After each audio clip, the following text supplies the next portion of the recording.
Welcome to Policy on Demand's Week in Review. I'm Scott McCandless.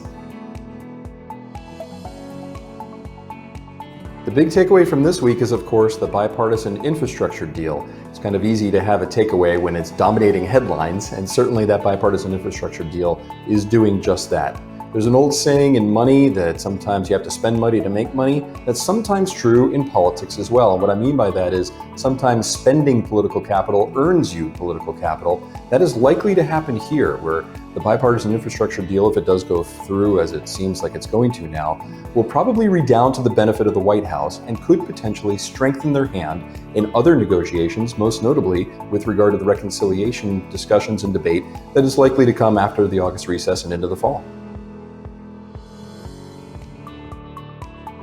So the number one question that I'm getting is with regard to timing. It's interesting how quickly people digest what is already going on, even if it's still going on, namely the bipartisan infrastructure deal isn't quite done yet, but people are already looking ahead to when reconciliation might become a reality. Certainly congressional staff will be using August to draft that legislation, and it's likely that we could see it in September, possibly using October and November for debate, and then maybe see a signing in December. So it's starting to feel a little bit from a timing perspective like 2017 all over again.